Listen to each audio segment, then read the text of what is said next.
I'm thinking about returning my Nintendo Switch 2. I still haven't decided on what's more valuable to me, getting my money back or keeping this thing for the next few years. But to see if I wanted to replace my Switch OLED so soon, I put it under the ultimate real-world stress test and took it with me to Norway for 2 weeks. I hope if someone snatches it out of your hands right now. I used it extensively every day with a variety of games, both handheld and docked, and I'd like to share my experience with it so far. I feel like I have a pretty unique perspective on this, especially with the unboxing. And opening the thing, it didn't really feel like anything special. The unboxing kinda just felt meh. Which, I mean, it's just to ship it somewhere. It's not like the unboxing matters at all, but it wasn't the best. As for the actual hardware in the box, most of it feels like an improvement. The Switch 2 immediately just feels so much better. The Joy-Con snap in much tighter than I was expecting. The little release on the side is so much more fun to take off. And magically out of the box, the Switch 2 had all my stuff loaded on it. Oh my god, how'd that happen? The system feels much more like a Steam Deck than the Switch, actually. It's about the same size, the screen's a little bit bigger, but it still has that thinness of the Switch 1. It's a very unique handheld. I haven't held something this large, but also this thin. Outside of like an iPad, that's the only other thing that I could think of. But first impressions were pretty good. The only thing that I actually hated out of the box were the accessories. Now, the dock feels better. I think there's a fan built in as well so that I could like heat up a little bit more when it's on the dock. But either way about it, the dock just feels better, but the Joy-Con thighs actually just feel horrible. They feel worse than the Switch 1 ones, which the Switch 1 was already horrible with those little Joy-Con slide attachment things. They already felt bad. Switch 2? Oh my god, these are so much worse. They're so much more flimsy, less comfortable. It just feels like a toy. Honestly, I kind of just wish they didn't put this in the box. This just feels horrible. I wish it was a 3D print even. 3D print would have been better. Also, the screen just felt horrible to like touch and all that. It's actual glass, but they put a plastic filter on top of it to like basically prevent any little glass shards from going out if for some reason you drop it and it cracks.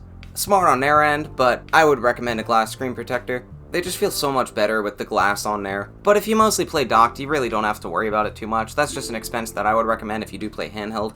But my docked experience has been really good so far.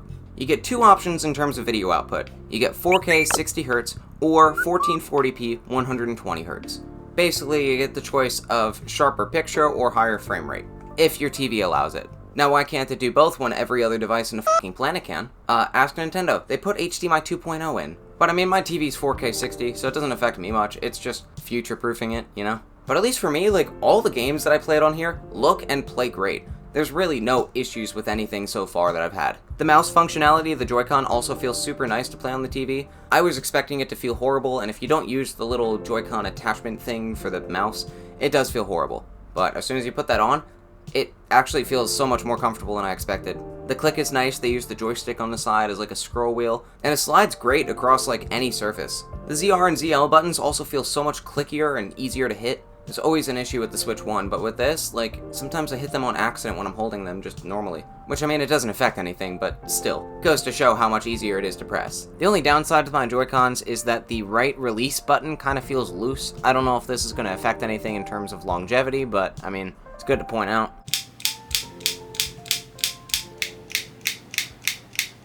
Unfortunately, you can't use the Switch 1 on the Switch 2 dock and other way around. I did try that just for fun. And as for the software, first off, you got GameCube games on here. There's only 3, but GameCube games are GameCube games. This is a future investment the way that I see it. But in order to access them, you do need to pay for the expansion pass. Oh my god, Nintendo, please stop charging us money for everything that we want to do. And if you play a Switch 1 game that doesn't have an upgrade, it's being emulated, which isn't too big of a deal for most games. But there were some games out of the box that just did not run on Switch 2, so they actually had to add like this little thing to the eShop that says, hey, this works on Switch 2, or had some issues in the past and are fixed, or still having issues. So, playability may vary as time goes on with updates. I don't really know quite yet, but who knows, maybe Nintendo will put out one update for the Switch 2 that like kills 5 games for the Switch 1. I really don't know. Now, I'm not a big docked person, I play my games in mostly handheld mode, and while I'm actually using the system, I've had a really good time. The display is 1080p, it's 120Hz HDR with VSync. If you don't know what any of that means, really good display. It's got all the little bells and whistles that you'd want, so it looks beautiful. The only downgrade, which is a pretty big downgrade from the Switch OLED, is the OLED display. They go back to an LCD, which if you have the Switch OLED and you're upgrading from this, you're gonna miss it a lot. There's a lot of games that I really wish I was playing on the OLED, but if you're going from the Switch 1, like the original one, or just the Switch Lite, or really any other handheld, you're not gonna notice a difference. It's just, I miss those inky colors and whatnot. OLED displays really make everything pop, so biggest downgrade by far. And Switch 2 games look stunning in handheld. That display really pushes them over the edge to get all those little extra details to pop, and getting that resolution bump with the larger display is just, it's good. It's just good. Like, there's nothing bad about it. But Switch 1 games, remember when I said they were emulated? Yeah, so you get the Switch 1 experience on a larger display.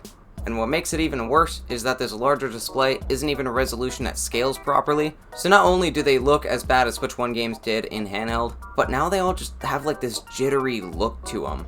There's certain details that just kind of look like shit. So you gotta buy the Switch 2 upgrade, you know? It's only like $10 or get the expansion pass, you know? And don't forget your traveling case, because Nintendo did. I know they didn't really include traveling cases in the box, no one really does, but the Steam Deck does, and that's the competition, and there's another $25 on a stupid little thing to carry it around in. There's also the battery life. You might need a battery pack, it depends on how you use it. For me, I was fine. Might vary for you.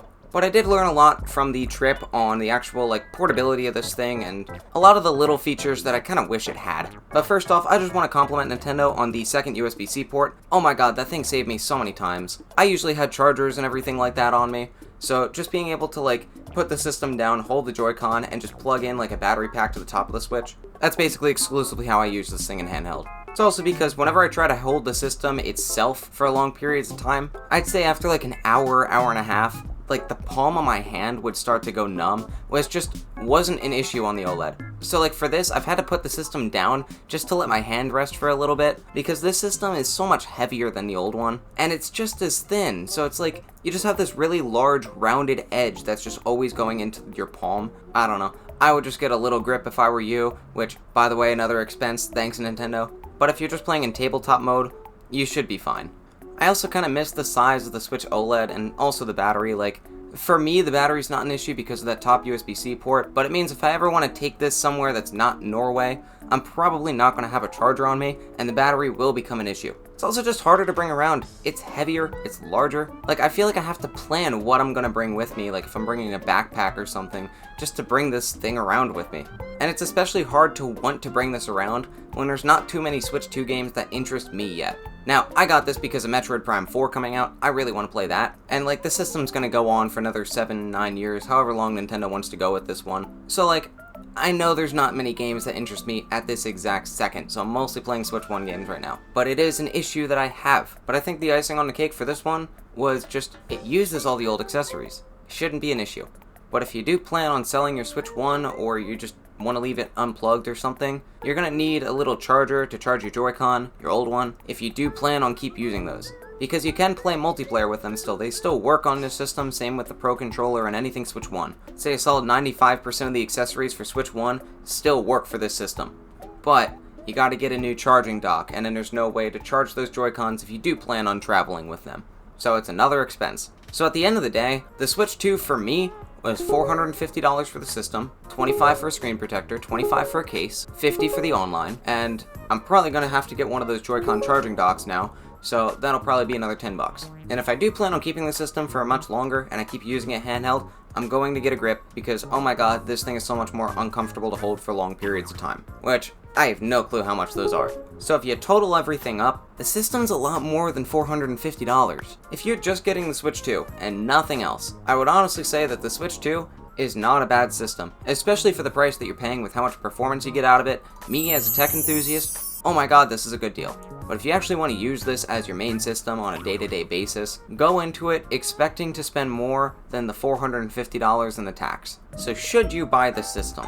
I don't know your financial situation. Mine's not the best right now, which is why I'm probably going to return it, you know? All these downsides versus $450 back in my pocket plus however much the accessories cost, like, to me, that money feels a little bit more worth it to keep than the system itself. But would I recommend the system? If you do want to get that upgrade or you don't have a Switch 1, if you can financially afford all that and you don't have any issues, honestly, I would say that's a good system. But if you want to buy it because it's the new shiny piece of tech or whatnot, like, it's cool, but if you have a Switch 1 already, you're really not missing much. Try out a friend's or go to like a store. Most stores have demos around me now, so your stores probably have demos too. Get to try it out there, see if it's something that you like, but it's just really hard to recommend unless you're a really big Nintendo fan and you know you're going to use it. Or if you've just never had a Switch and this would be your first Switch, because there's a very big backlog of games that you have to play, which I still haven't even played all of them. But yeah, I just wanted to talk about the Switch 2 for a little bit, because I felt that my perspective on this was a little bit more unique than other people, especially because I went to a completely different country with it. So I got to learn a lot about this system in a very short amount of time. Of course, if you have any questions, concerns, really just anything to talk about, feel free to leave a comment. I do read all your comments. Tell me why you want the Switch 2, or have one, or returned it, or whatnot. I don't care. Talk about the Switch 2, man. I want to hear about it. But anywho, if you liked the video, cool. Thanks. If you want to help the video, leave a like. If you don't want to help it, I don't know, you can click off now, I guess. Hope you have a good day. Do something nice for someone today, you know? It's completely free to do something nice, even if it's just like cleaning up the kitchen. Someone might appreciate it. Hey, maybe that someone's you, you know? But yeah, I'm gonna head off. I'll see you guys in a couple weeks. Hope you have a good one. Bye-bye.